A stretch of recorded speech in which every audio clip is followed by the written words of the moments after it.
Welcome into the Autzen Audibles Podcast. I'm Matt Prehm, Erik Skopil, Jared Mack on the show today. It's a Monday. It's a bye week. We've hit, guys, this is crazy. I was thinking about this morning. We have officially hit the halfway point of college football. My 7-year-old son last night was like, Dad, why does college football go by so fast? And he's right. We're at the halfway point. That just blows my mind. I'm with you. No, it's been fun. It's actually been fun. 5 weeks here. The first week was less fun, but Very much so. Got back from Just Tucson. a little. Got back from Tucson yesterday, feeling like, hey, it's bye week. Things are going well. There's a lot of positive momentum. There's fun storylines to talk about. I was sitting there thinking, like, it's pretty fun when there's a lot of positivity, not only on Duck Territory and our message board, but just in general from Oregon fans. And I think we've certainly reached that point, and we've got some questions that reflect that today on this Mailbag show. Shall we start with the questions, Matt, or do you have anything else? No, let's just go right in. All right, we're going to jump right in. This is a first-time question asker, and in fact, I think 4 out of 5 maybe are first-time question askers, so appreciate that. It's always good to have new insights and new people listening in and kind of leading the show. So the first one from the only Pat. Through 6 games, how do you feel about our coaching staff, not just Lanning, but all of them? And is it Bo Nix for Heisman time? Hashtag Autzen Audibles. So we got a couple different topics there, but the first part, I think the staff has been pretty dang good. I don't know how many listened to our recap pod on Saturday night from Tucson, but I continue to be really impressed with what Kenny Dillingham has done as a play caller and as just an offensive game planner. Some of the formational and personnel group stuff is just unique. You don't see it, and it forces the defense to react in ways that clearly they struggled to. And I know Arizona's not exactly a juggernaut defensively, so you can take some of that with a grain of salt, and probably neither is Stanford. And I don't think they've really faced a lot of fantastic defenses during this run, if we're being honest. But it's kept defenses off balance in ways that are really encouraging. So I'm a huge fan of what he's done, and I could probably go into more detail, but we'll keep this semi quick because we do have 5 questions to get to. And then defensively, I think it's probably the side of the ball where you're maybe least thrilled, but I think the last 2 games have been really good. You look at the where the score is at before the reserves get in, and it was, I think, 17 points against Stanford going into, kind of mop-up duty time, and it was 13 points against Arizona kind of going into mop-up duty time. And those offenses, I won't say are world beaters, but there's some really good skill talent there. And I think the secondary in particular has played pretty well the last 2 weeks, and I give credit to the defensive coaching staff for that. And I think just like the big overarching part for me that's encouraging is what we've kind of talked about a few times is it seems like whenever there's a low point or a pitfall or a thing that doesn't go great one game, it seems like it gets corrected pretty quickly. Like you just kind of think about the way tackling was in Atlanta, how poor that was, and it's been better. It's been ups and downs, and there's been a couple times where it's come back and there's been some issues in space, but I think overall that's been great. You think about red zone offense and how that was really problematic in Pullman, and that really kind of put them in that hole that they were in. Well, it's been pretty damn good the last couple of games. And you think penalties were really a problem against Stanford. I think kind of subtly they corrected a lot of those issues. They still had, I think, 6 in the game, but none run the offensive line, whereas I think they had 4 or 5 the previous week. So I think that's the part that I get really encouraged from the staff is just they seem to assess a problem, they work on it, and there's pretty immediate returns in terms of kind of correcting it in game. So I'm very encouraged by the staff. I don't think there's been like I saw a question about this, about like kind of Lanning as an in-game manager. I can't think of a mistake, but I can't also think of like a real tough situation he's been put in where he's had to, you guys can correct me if there has been one, or he's had to kind of really think outside the box or make a real snap decision in terms of like, okay, timeout management or being creative on a 3rd or 4th down. I mean, I think sometimes they've done it in the first half out of aggression on 4th down calls, but I can't think of a lot where he's been faced with like tough spots. Was there a moment in the BYU game right before half? That was good. That was really good game management. Yes. Yeah, but just going for 4th and in his own territory. But I'm trying to think. He did it against BYU. Didn't they do it? They went for another. Yeah, they went for it on that final drive before the half. Yeah, but I'm more referring to like a end of game, right? Yeah, and it's in part because they've just been beating the crap out of teams. But like I just think back to when we first started seeing problems with Mario. It was that Stanford game in 2018 where they just botched the final 2 minutes or whatever it was, and they could have taken a knee and punted with like 5 seconds, and so they ran it and they fumbled. And everybody knows what happens next. Yeah, Dan hasn't really been faced with one of those where it's like, okay, no, but he either executes it perfect or doesn't. I'm just saying, like, I'm just trying to think about things that I don't have like answers for in terms of assessing him so far, and it's not a weakness, clearly. No, not a weakness. I think one of like the closest thing that I could really think of is the end of Washington State, where they just go down the field and execute their 2-minute offense, which doesn't really like have a lot to do with Dan. But I think that's a big thing because he's a defensive-minded coach, and he just seemingly like got out of the way of what Kenny was trying to do on offense and called a timeout when necessary, or was going to call a timeout when necessary before the 50-yard strike. But like to your point, Erik, I don't really remember a time where he's like, it's 17-14 with 48 seconds left and 3 timeouts. What is Oregon going to do, and how is Dan Lanning going to manage this? So I think that'll probably happen at one point during the season, but yeah, it hasn't happened yet. They've just been steamrolling teams for the last couple of years. I was going to say Washington State, just like Jared just laid out, like the coaching decisions, the execution, the play calling, all of it had to be perfect for that comeback to happen, and it was. And a lot of people a lot of my friends that are Duck fans brought this to my attention that I don't know if you guys would agree, but the consensus from them, some people we've seen on the message board, and just general fans in general, but a lot of them have felt like if the previous staff was here, they didn't have the confidence that win would have been pulled out. I don't know if I would 100% agree with that. Because it would be that game required Oregon to abandon its run game and abandon its idea of going in, of dominating the trenches and throw it a ton. And I don't know if the previous staff had the history to show that they would quickly abandon a game plan and go what was working that quickly, like Oregon did, which partly was because they fell behind. Yeah, no, it's really hard to answer that in part because could there be a theory where they don't fall behind because maybe they are? I mean, I think we all were a little critical. I've been so complimentary of Kenny of some of the way they attacked Washington State's defense down there. Maybe the benefit of Cristobal is he would have just done the same thing and ran down their throat, and that might have worked better than trying to beat them to the flank. And so maybe they have a lead. But to your point, in terms of the end of game thing, yeah, I have more confidence with Kenny Dillingham as a play caller than any of the previous play callers, basically probably since Mark Helfrich or Chip Kelly time in terms of orchestrating a comeback with an offense that starts games wanting to establish the run, but clearly can pass it. Like I'm extremely confident in like this team can win in a lot of different ways. Yeah, the only moment that I can think of from a Mario Cristobal team where they're like super down, and at least in the last couple of years, like where they're super down, they need to abandon the running first game plan was against Arizona State back in 2019. Like they sort of abandoned the run first mentality and just let Herbert chuck it. And while it didn't result in a comeback, they still moved the ball down the field through the air, which was kind of a lot. It was a lot different than what everybody was used to. But it showed that, hey, maybe if they get down at some point, they can throw the ball with this first round quarterback. But I mean, just to go back to the overall question, I've been very impressed with the staff, especially offensively. I think there's been a lot of good defensive readjustments to the staff or to the overall game plans. What they might be, I'm not 100% sure what they always are, but I think Tosh Lupoy has really found something with his defensive line the last couple of games. Linebacker play is getting better. Against Arizona, they had their best secondary performance. I know the offensive numbers were really great against Oregon's defense for Washington State, but I still feel like they played an overall good game.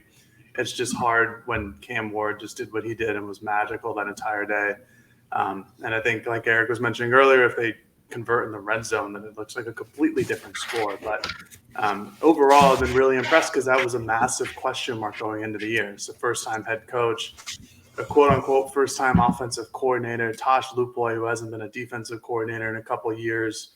All of these guys were coming to a new school. I thought those were massive question marks, and rightfully so. And so far through half the year, they've done a great job of cementing themselves as they should be here for the long haul.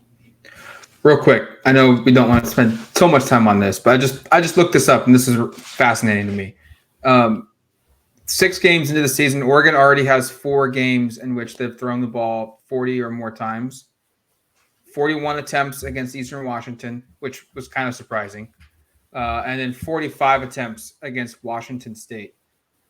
A Mario Cristobal head coached football program from 2018 until the game against Utah in the Pac-12 championship game, he had 3 total.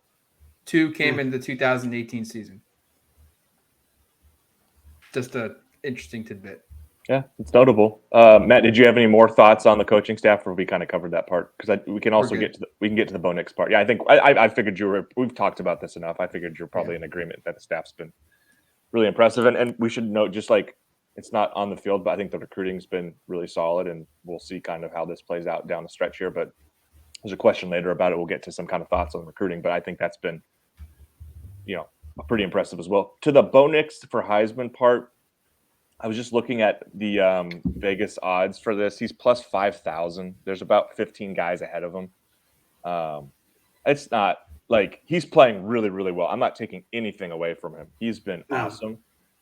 There's also narratively, I think it's a tough pill because the game against Georgia just basically eliminated him from any conversation, in part because I think for a lot of national folks who are not watching many Oregon games probably since, it sort of they can watch them.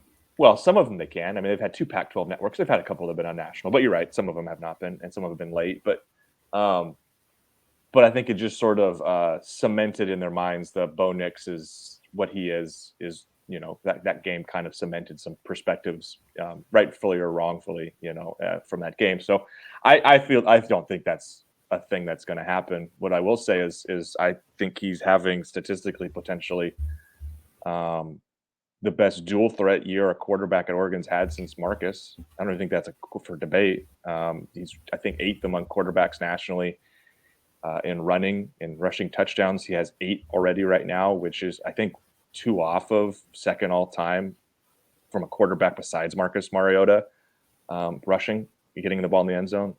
He's been I think that the part that's really impressive late is how well he's run and how kind of much of an impact that can be with his legs, because we talk about things that didn't happen under Mario Cristobal really until last year. But I mean, running quarterbacks weren't really a thing until Moorhead got here. There's a couple of years here where you stayed away from it. I understood it because Justin got hurt against Cal running for a touchdown, like a collarbone injury that derailed that was the 17 season under Willie. But so I understand why they got away from it. But it's refreshing seeing a quarterback be so much of a threat to run and designed runs on 3rd and 10 that are QB draws, and he gets there with ease. I'm just super impressed with what he can do. But yeah, I don't think for Heisman's going to happen. I mean, you look at the odds here, just a quick brief Heisman discussion.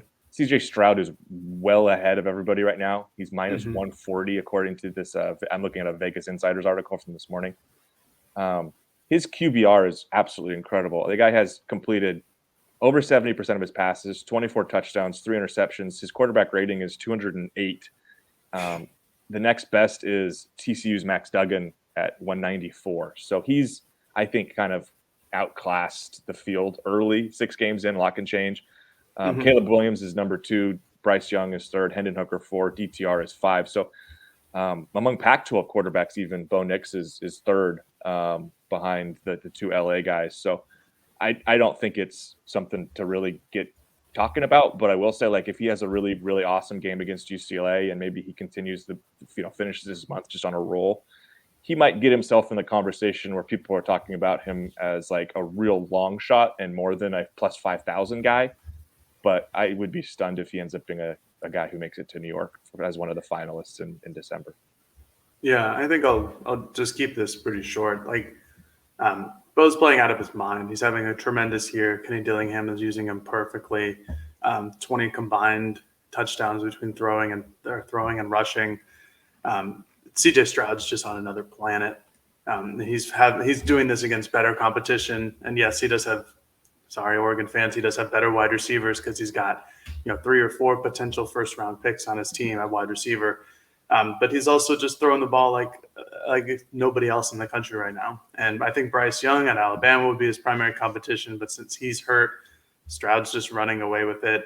And that's, if the idea of having a quarterback on your team that is a dark horse for Heisman, quote unquote, that's great, because that means that quarterback is performing really well. And that's exactly what Nix is doing. He's just not going to put up the same stats as CJ Stroud or Bryce Young would if he's healthy. And that's fine because Oregon just continues to win games, and that's all that really matters. My answer is going to be to change the question. Okay. To do we think there's a chance he gets invited? Not win. No, but, not really. No, but get invited. There might be a chance he gets invited. I think it's going to have to be just the same kind of play for the next 6 games, 7 games. Yeah, they're going to have to go undefeated the rest of the way for this to even happen. But I think the probability that he gets, if you had to say, hey, what one would least surprise you? I would say they go 6-0, win the Pac-12 championship game, and you tell me that he's the 4th guy selected to go to New York.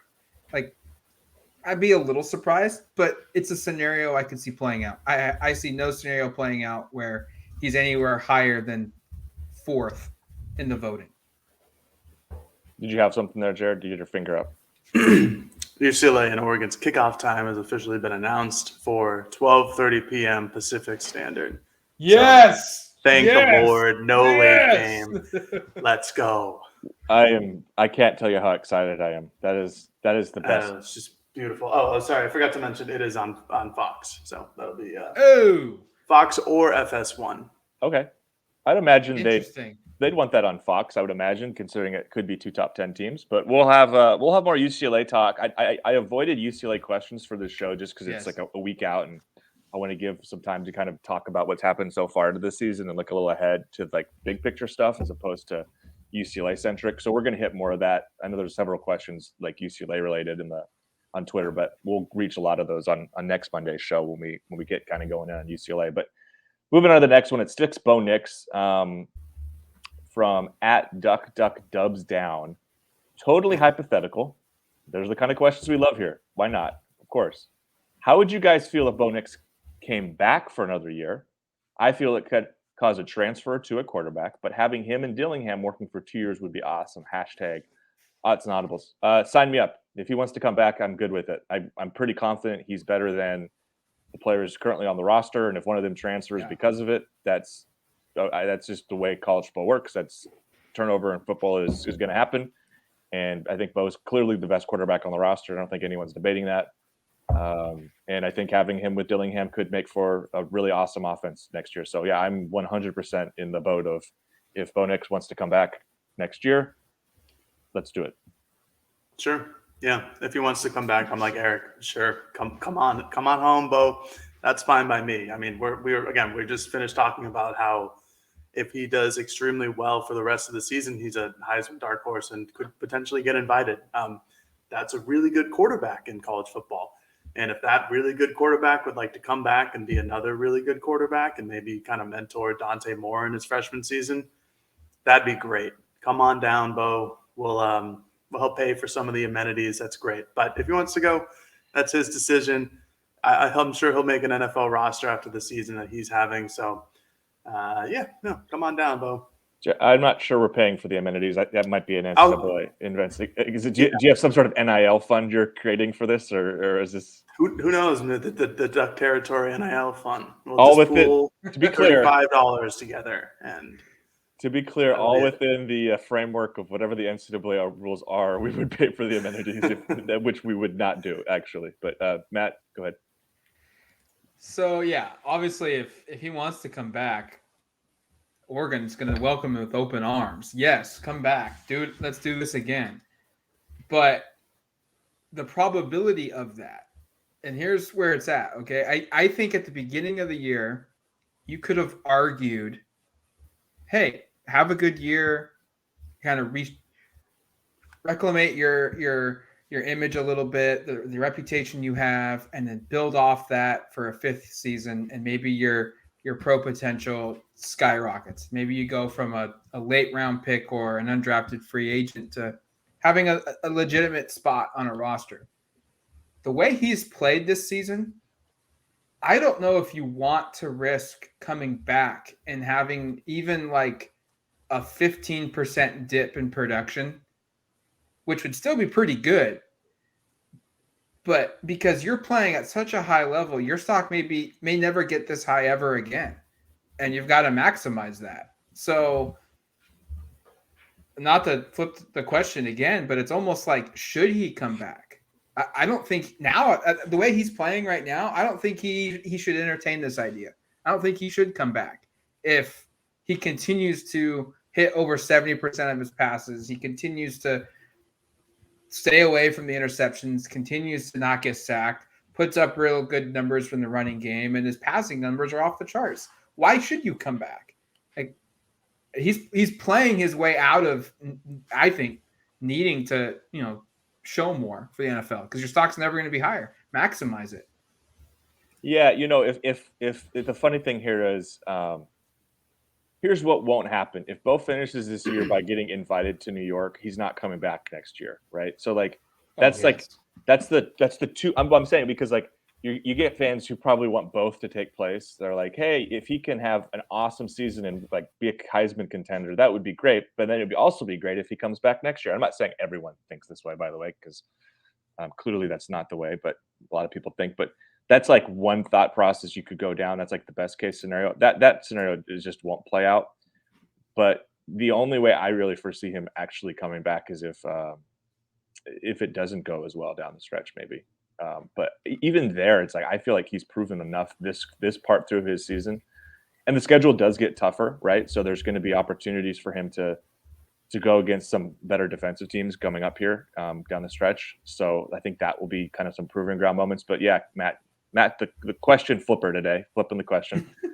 I don't think he probably should come back, and it probably doesn't make a ton of sense for him to come back unless it's not play related and it's some sort of big NIL deal / the wife just moved out here with him and she loves Eugene and wants to be here longer. And I mean, who knows? I mean, they're coming from a completely different part of the country, and I don't know how many people they know out here to actually. I mean, he said all the right things about being out here, how much he loves it, but who knows if there's actually enough, like we actually love it enough to stick it out for another year in college. So yeah, I just don't. I think I would obviously everybody would love to have him back, but the answer of should he come back to me right now feels like probably not. No. Probably not. That's all I got. Yeah. All right. Third one from @Nash_Duccaneer. Who else from the freshman class do you expect to burn their red shirts this year? #Autzen Audibles. We were talking about this post game. Yeah, I'm really curious on some of this because I'll answer the question, then I'll offer some thoughts in terms of why. So currently we've got 3 guys who burned their years: Josh Connerly Jr., Jaleel Florence, and Jordan James. Those 3 players are playing a lot of snaps. They're playing actual regular roles. Connerly's in on a ton of special teams. He's obviously in on that jumbo package, which is named after him, 14J. Mm-hmm. The J stands for Josh. Florence plays a ton, even if Dante Manning's off the field, and Jordan James is your short yardage red zone guy. Those guys are already over the limit and are going to play, I would imagine, every game from here, barring good health, because they are key parts of what they're doing. Predicting the rest of it's tough, and I say that because I've noticed a trend here now where players that are true freshmen have got to 4 games, and then they're not even on the travel roster. Now, it could be totally coincidental. James Crepia, Matt, and I, we were chatting about this walking out of Arizona Stadium on Saturday, of just like, it's weird that Devin Jackson and Kamari Terrell had played all 4 games, or had played 4 games coming into this, and neither of them were on the travel roster. Is that just coincidence? Does that mean anything? Or are they just basically saying, hey, we're not going to play you. You've already played your 4 games. We'll keep you at the limit. And if push comes to shove later on in the season, we'll readdress this if there's injuries and whatnot. I think they might be managing some of this redshirt stuff really carefully. I can't report that. No one's told me that. It's just kind of an observation here of Devin Jackson played the first 4 games this season, all on special teams, a little bit in Eastern Washington in the blowout on defense, and then not at all since. And then Kamari Terrell was at 4 games coming into this Washington State game and had played quite a bit actually in the second half against Stanford, and then didn't even make the trip. So I think that's kind of notable. And I'm going to be curious to kind of follow along here and see what happens the rest of the year. So those 2 guys are at 4 games, Jackson and Terrell. And then you've got Dave Iuli and Ben Roberts at 3 games. They both made the trip, both played in the second half on Saturday. Those guys are in the camp to me of they might burn it, just like Jackson and Terrell. We might get to 4 games and then they don't play. Again, neither guys play position where you have depth concerns that require them to play as the other part. And then I'll just run down the rest of the list and then I'll kind of toss to you guys for some thoughts. But Kyler Casper has played in 2 games along with Harrison Taggart and Amarion Winston and Kavika Rogers. 1 game's played Sir Mel's Jalil Tucker and Michael Wooten, and then yet to play Justice Lowe, Anthony Jones, and Trey John Williams. I think we can confidently say the guys in the yet to play category are probably not going to burn redshirt years. I would assume those guys probably don't play enough this year. Mm-hmm. The others are probably all up like it's on the table maybe, but at this point, I'm just really curious on how they're managing it because I had thought both Jackson and especially Terrell, because those guys are both really like big on special teams, that they played a lot and had some decent moments. And Kamari had actually had a couple decent moments on defense against Stanford. I just kind of thought they'd make the travel roster, and yet they weren't there. So it could be they could have had something else. They could have had injuries, but kind of notable. Just an observation I've got from right now. So that's my piece. That's my personal monologue on redshirts, which is probably more interesting to me than those listening. But I think it's kind of interesting. I think it's interesting. So let me ask you. So Devin Jackson and Kamari Terrell are both at 4. Yeah. They're both like at the limit. They're at the limit.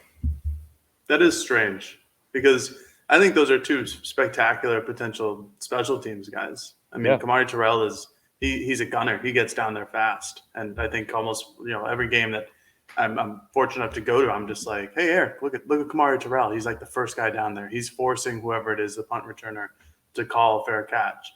And Devin Jackson, as we know, is one of the fastest guys on the team. He's usually, 3rd or 4th team linebacker. But again, the linebacker room is really, really deep with talent this season. And same with Harrison Taggart. He's fourth linebacker room. But to talk about who's going to burn it next, I guess it's got to be Devin Jackson or Kamari Terrell because they just need one more appearance in a game to do so. And barring health, there is a chance that they go the rest of the season without it. But I don't know. This almost feels like something that Dan wouldn't do. He always talks about if you're good enough, you're old enough, or however he says it. Mm-hmm. These guys seem like they are good enough, and that would indicate that they're old enough, despite the fact that they are true freshmen. Iuli and Roberts, I'm actually kind of surprised by that, but it looks like those guys are clearly like 2 of the better freshman offense and defensive linemen. Roberts, I don't know. I mean, he comes in during garbage time, but he always makes an impact. Every time I watch him, he's like always, trying to get towards the backfield and actually pushing people back. Those spots, though, I just don't anticipate they're going to play that much during the rest of the season, just because unless they continue to blow teams out. The depth they have at both line positions is really nice, and I don't think either of those guys are going to crack that top 8 or 9 people. Other than that, it's going to be hard to figure out who's going to burn a red shirt, and that's all. It's all health dependent in my eyes. Depending, again, if somebody goes down, then everybody kind of moves up in the depth chart, and that's the only way I would see a bunch of these guys getting their red shirt burned. I think the answer to this question is look at the group of players and figure out who you feel like has a realistic chance right now to go pro as a third-year player. And realistic meaning like best case scenario. And obviously Josh Connolly is the most obvious one. But Florence and James are guys that are playing, and that it's totally conceivable where maybe in 2024 the running back room looks a little bit different, and Jordan James is the starting guy because the guys ahead of him have gone pro or transferred or what have you. He has a big year and he's gone. Jalil Florence could certainly be a 2-year starter after next season or after this season with Gonzo maybe going pro. That's a real possibility. So the further down you get this list, Justice Lowe, Anthony Jones, Trajan Williams, I don't think there's anything that we've seen from these guys. And it's not to say they can't get there, but there's nothing right now that says, hey, they could be gone in 3 years because they're off to the NFL. And that should be the deciding factor of a redshirt or not, in my opinion. Is this guy, is it better to play this guy in 7 games or 6 games his freshman season because he can help us in those 6 games with the understanding that there's a real possibility he could be off to the NFL after the 2024 football season? Or would it be better for us to have a guy in 2026 as a 5th-year senior and have him for 13 games than playing a Sir Mells or a Jalil Tucker for 5 games in 2022? I just think that's the thought process. You look at these players, and the hard ones are probably the guys in 2 games and in 3 games. Dave Iuli, Ben Roberts, Kyle Casper, Quaker Rogers, Harrison Taggart, and Elijah Winston. Those are just 5 or 6 guys that you truly don't know. And so I would say probably Dave and Iuli and Roberts probably play. Everybody above them probably plays above 5 games, and everyone below that group, which would be 10 players, probably doesn't play more than 4. I think there's going to be the opportunity to play these guys. They still got Cal on the table. Colorado is certainly on the table. And then we could see what happens with an Oregon State or a Washington. I mean, Washington lost to ASU last week. They've gone 2 games in a row away from home and have not looked good. Maybe we're a little high. I mean, I still think they can turn it around. I still think they can get to a bowl game. But if Oregon plays their brand of football, I think there's still there's 3 games on the schedule that they'll have blowout opportunities. Yeah, I don't know if that's where I'm confused. Is like this was a blowout opportunity with and Jackson and Terrell didn't even make the travel roster. That's why I'm confused about. It's like maybe they're hurt. We don't know that though. Right, I know it's possible that they're hurt. They were fine in practice. That's where I'm kind of trying to figure out what the management for this is. Of like, are you only playing them when you want to because you intend to keep that year? I just think it's really interesting. So we'll keep monitoring it, and who knows? Maybe against UCLA, those guys play early and often, and they burn the redshirt years. And this Arizona thing was something that we don't have an explanation for. It's just I was a little confounded by it, and that's part of the reason I picked the question from Nash was because I thought it was one of the more kind of subtly interesting storylines kind of cooking right now for the Ducks going into the bye week. So. All right, that's going to take us for the first half of the show. Let's take a quick break. When we come back, we'll answer up the second half. Welcome back to the Autzen Audibles Podcast. Halfway through these questions, and looks like it's going to be a longer edition, which is okay. It's a bye week. We've got time. Yeah, what else are we going to do today? I mean, come on. We don't got much else going on. I mean, there's no football this week. We got as Dan said, we got time for our yoga session later. Obviously, we're gonna hit the mat. All right, 4th one at Go Quack Go on a scale of 1 to 10, 1 being Stony Brook and 10 being Michigan State 2014. What do you think Autzen will be like on October 22nd against UCLA? Hashtag Autzen Audibles. I don't think I read that question with enough emphasis because he did have an exclamation point in there. So. What do you think the game will be like on October 22nd against UCLA? Thank you. That's how it should have been done. That's my fault. Bad first read, better the second time around. No, I hope this is a 10. Like this is a game that like there's so much going for it. Like this might be recency bias, but this is one of the games I'm most excited for in a while, just because of it's a good opponent coming to Autzen, a team that's undefeated, a team that like I've been really impressed with UCLA. Like frankly, as impressed as anyone in the conference right now.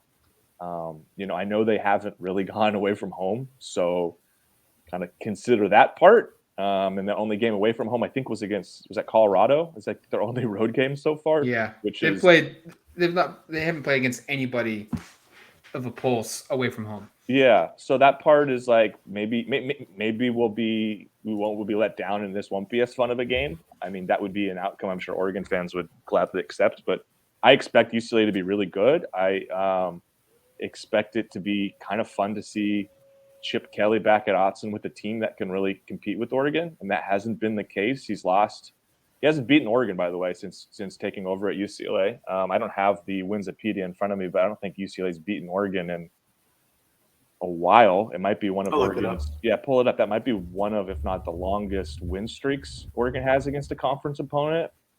Because I can't really think of it. It might be like back in probably if they played them in 2016, it's probably then.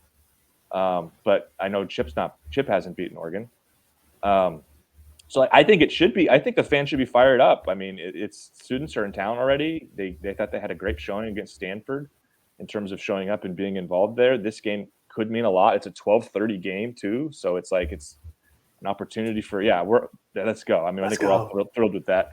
I hope this is a 1 out of 10. I hope 1 out of 10. Nice. I hope this is a 10 out of 10. I hope I could take a nap during. Yeah. I'd love to take a nap, but I'm not going to pass up on naps in general. But I hope it's a 10 out of 10. I really do, and I think it has the makings for a 10 out of 10. But ultimately, this comes down to what the crowd feels like being. Did you find out, by the way, the last time UCLA beat Oregon? I did. Yeah, the last time was 2017. I believe that was a Braxton Burmeister game. That was game. The Braxton Burmeister game. Yeah. Yes, where they lost 31-14. Oregon, since the year 2000, has lost 3 times to UCLA. Yeah, it's one of their better series opponents, along with Washington. Yes. Yeah, it's some dominant years in there. Overall, just to answer the question, I think this game should be near that 10 level. I think there's, all the previous storylines with Chip Kelly, the fact that it's UCLA. You've got a lot of kids who go to Oregon who are from the Southern California area. It's just another rooting interest to go for. And then, this is the second game of the year and at Autzen against a ranked opponent. I don't remember what the stats were from when we researched for BYU and how many ranked opponents there had been at Autzen, but there aren't a lot of them. I think one of the last. I think it was 3 before BYU. Yeah, I think it was something like that. It was 2 or 3. There just aren't a lot of opportunities where a Pac-12 team is ranked coming to Autzen, and this is one of them. And it's 12:30 start, just like Erik mentioned, which is probably a perfect time of the day for the student section to be riled up, because if it's a late game, it's kind of too late in the day, but this 12:30 time is pretty good. There's still time before the game, but there's plenty of time afterwards. And I think that people are going to travel for UCLA. I think that there's plenty of alumni in this area as well. I just think it's going to be, probably the biggest game of the year in Autzen. I mean, maybe the Utah game too, but on paper right now with UCLA ahead of Oregon in the AP poll, this has got to be the biggest game so far. And I think if all things, over the bye week are hyped up enough, this will be a 10 out of 10. I've been thinking about this. Michigan State was crazy. It was certainly awesome in 2014. That's the last time 2 top 10 teams played in Autzen. Both Oregon and UCLA are not top 10 right now, but seeing the schedule that plays out this week, there's a real possibility that, both teams move up 1 or 2 spots and get into that 10 range. 2018, Stanford was the 7th best team in the country that came into that one. Game day was here. Oregon lost in overtime. don't believe Oregon was ranked for that one, or they were ranked for that one. Like 20 They something. were, yeah. Yeah. Washington a couple weeks later came in 7th again in the country, and Oregon, I think, was back into the rankings. They won that one in overtime. 18 or something, 21. Yeah. But when's the last time a conference game had 2 top 10 teams play at Autzen? The answer is 2010 against Stanford in early October. That was, I think, like the first time where it was like, oh shoot, this Oregon team is really good. And we're talking, they might be like BCS championship good, because Stanford like busted out of that game really big early, and then early second quarter, Oregon just blitzed them and went on to win 52-31. That was a great game, by the way. Yeah. That's a classic. And that had a huge environment from a fan atmosphere standpoint. I go back to USC the year before in 2009, Fright Night on Halloween. Oregon was 10th, USC was 4th. Oregon won that one 47-20. That's another game that people say was one of the best games ever at Autzen Stadium. So I think it's been over a decade since 2 top 10 teams have played at Autzen within conference play. I think those are the games that you get the memorable moments, the awesome atmospheres, even if they end in blowouts, like the Stanford one was in 2010, or I guess the USC one too. So I would think this game has the potential makings. Like Jared said, it's a 12:30 kick. Students will have no reason to show up. The place will be juiced, figuratively, and probably literally. Yes, definitely literally. And I just think it's got the makings to set itself up as being a top 5 game day atmosphere, no pun intended, at Oregon in the last 10 or 15 years. I'm excited, genuinely excited for this one. Not that I'm not usually excited, but this could be a really fun game, and there's a lot going on around it. We'll have obviously a ton of coverage previewing it once we get a little closer to kick. Starting probably next Monday on a normal schedule. We'll start breaking down the matchup and getting into it. This week will be a lot of mid-season review stuff and maybe a little bit of this, a little recruiting. Question from @KStokes04 to wrap up the show. With Mateo wearing Oregon gloves, do you know if he is leaning Oregon? What recruits do you see committing soon? And any high-profile recruits leaning Oregon? #Autzen Audible. This person did not include the last name there, which I'm thankful for. So appreciate that. We all know who Mateo is. We don't need to try to. Come on. Ooh, young Galilei. There we go. We've got it. Matt, what do you think on Mateo? Is Oregon in a good spot here? And then I guess other high-profile names. I don't know if we've talked about it on the podcast, but Oregon did pick up a commitment in the last week here from Bryce Bolton. Mateo, I still think Ohio State leads. I think the longer that USC continues to do what they're doing and being undefeated, staying in the top 10 makes things hard. And then Alabama's there. But Oregon is certainly starting to generate some buzz. I don't think you can safely say that they're number 1. I would still be a little surprised if they got him. But it's not out of the realm of possibility. I mean, I don't know if that feels like I'm talking out of both sides of my mouth here, but it's recruiting too. I mean, like it's yeah. You're probably that's not inaccurate. If you're Oregon, it's where obviously you want to be in the lead. Like that's the top spot, but it's the middle of the season. A top 10 player in the country is strongly considering you, and it's not out of the realm of possibilities that you get him. I think you're right where you want to be, basically. From an Oregon perspective, he's been on campus multiple times during the summer. He's been here in the fall already for a game. I wouldn't be surprised if he shows up again in November or maybe late October for another football game. And there's probably a chance that he comes in December when Oregon has their big recruiting weekend. So to answer the question, yeah, they're in position here. It's just, can you finish the job?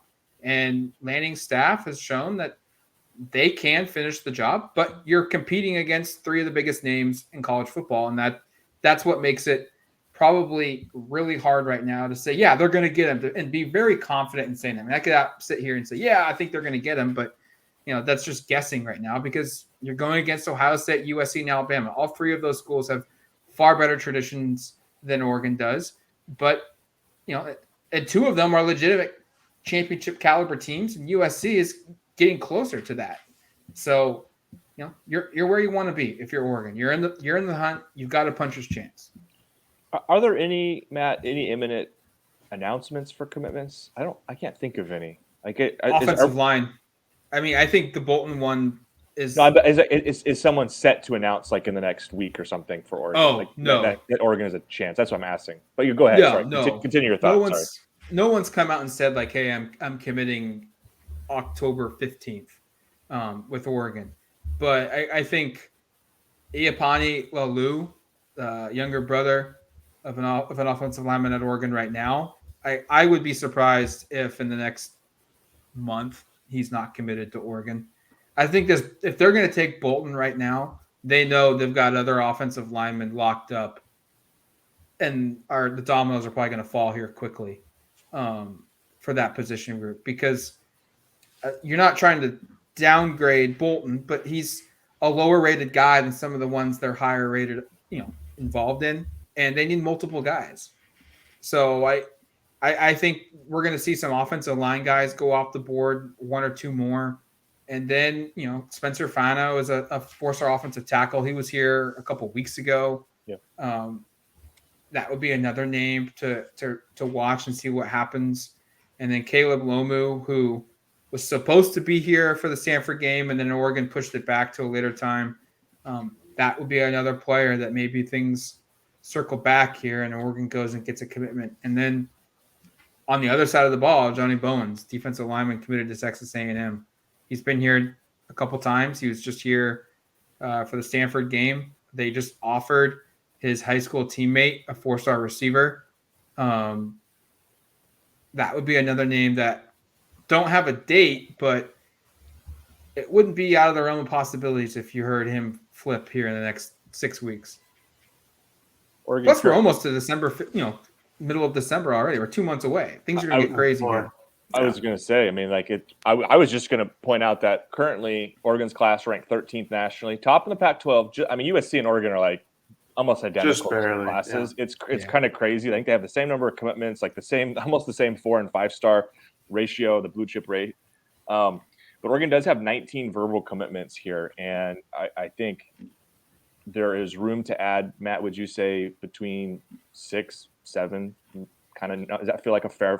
They finish with 25, 26, and that feels about right. In part because I think there's going to be some off-season movement with some transfers, probably. Yeah, I think this number could grow to 25 thereabouts, maybe a little below it for the December period, and then after the season, we might see Oregon realize, hey, these 7 guys are going to transfer when the transfer window opens. I can't remember the exact dates of that window period, which could free up Oregon to go because there's going to be some of these guys that don't sign in December, which would free up the opportunity to add 5 more high school guys in February, which we typically see. That's about right around the number that we typically see year in, year out now. The second signing period, probably 5 to 10 is usually the range. And then, it wouldn't surprise me too if we see them hit the portal to add 5 or 10 more guys there. It's all going to depend on what happens in the 2 transfer windows that the NCAA has deemed postseason. I think that's going to tell us a lot of what the 2023 class looks like from a prep JUCO perspective and then a transfer portal perspective. I mean, what's the number? 71 newcomers from walk-ons, transfers, and high school guys on this year's team. It wouldn't be a surprise to me if that in 2023, that number's 50, 45, depending on what happens. I mean, just I from was a transfer perspective. I was just going to say, I mean, if you do the math on what you were talking about there, you're almost getting to 40. If you got 25 guys signed in December and you add 5 more, let's say in the February period, and then you add 7 to 10 transfer portal guys, that gets you right about 40.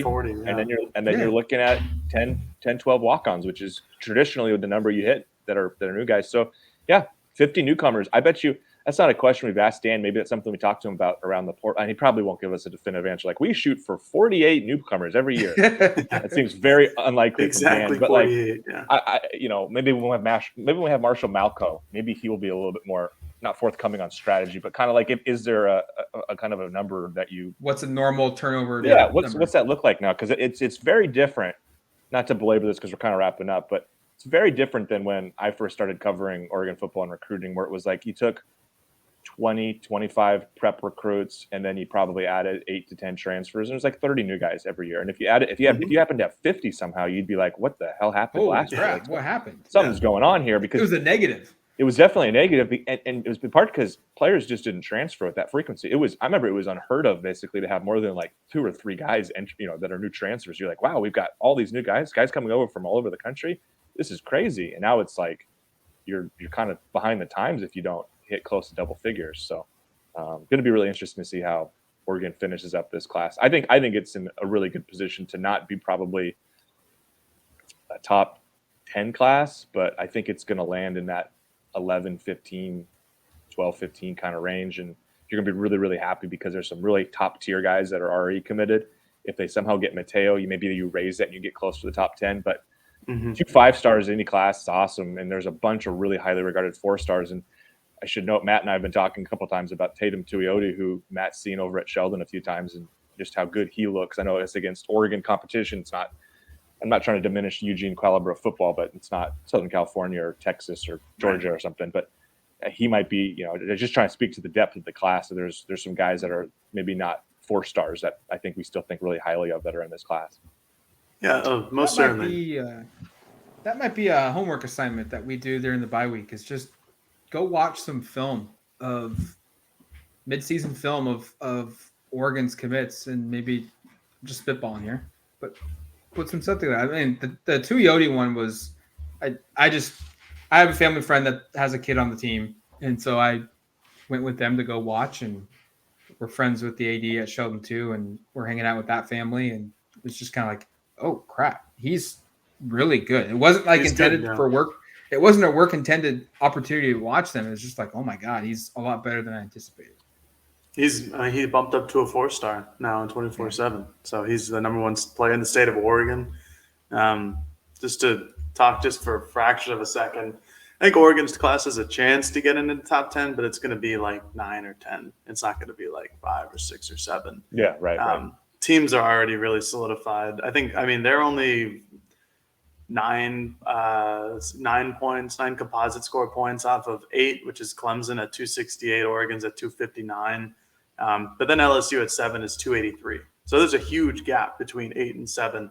But Oregon still is in contention for a lot of guys. And I think a lot of their current commits, like last season's, are capable of playing like right away. And to Erik's point about how the transfer portal has changed, I mean, it's completely different from when I started as an intern, and that was just 3 or 4 years ago. 3 years ago, excuse me. And now with this transfer portal period, like the month or 3 weeks, whatever it is, that's going to be really hectic, because that's going to be hundreds, if not maybe even like 1,000 kids at a time in those little transfer portal windows. So we're going to have our work cut out for us, but the staff at Oregon and every school across the country who wants to dive into that are going to have their work cut out for them, because I think Oregon's done a really good job on who they've recruited as transfers this year. I think they're all making somewhat of an impact. I think if Caleb Chapman were healthy, I think he'd make an impact, but for them to go 2 for 2, it's going to be really hard this season just with that window. They're not going to have as much time. They're not going to have like as many resources as they'd like. But they're still going to be, they could, if they wanted to, they could add like 40 guys if that many people leave. I mean, Erik and I were talking about it with James Kreppy of the Oregonian, just like if you're Colorado, you might as well take 70 dudes and just completely overhaul the roster. Or James mentioned about Joe Moorhead at Akron, just like take 70 new guys to see what you can do. And that's what it's going to be strange, but that's what's going to happen in this offseason. And I don't think I'm prepared for it, frankly. Oregon won't take 70 new guys, though. No. Just to be clear. I think they'll be okay. I think they're okay. I think I got a pretty good roster. One thing that Jared brought up that just kind of clicked was the new trend with the transfer window, because you can't leave right now. If you want to leave, the new trend is you come forward, I'm redshirting, I'm not playing any more games. So we were just talking about who doesn't redshirt, who does redshirt. That just adds another layer to the onion of this Oregon football team of reading the tea leaves here. Okay, like, is this player redshirting because they want to preserve his year, or is he redshirting because he wants to preserve his year so that he can leave at the end and still have it available? Because he's got the one-time transfer rule, which makes you eligible right away. So that's what players are doing now is Cam Williams, safety at UW, former starter, got surpassed. He's redshirting this season now, and he will transfer at the end of the year, essentially. He hasn't come out and said he's going to transfer, but that's why. Just another thing to project there. No, it's a good point. I don't know how much that impacts some of the true freshmen we were talking about earlier, but there might be players on the team right now who have yet to use their redshirt year who aren't playing, and that could sort of add up to a certain degree. Mm-hmm. Yeah. I think that happened like 4 or 5 players at SMU. It was a lot. All right, it's going to do it for us here on the Autzen Audibles podcast. Thank you for submitting the questions. Thank you for making it all the way through an almost 60-minute podcast. We'll be back later this week breaking down some discussions from Dan Lanning, and we've also got a couple of ideas on the table here for some subject changes during the bye week ahead of the UCLA game in 2 weeks. So until then, you've been listening to the Autzen Audibles podcast. Talk to you later, folks. Peace.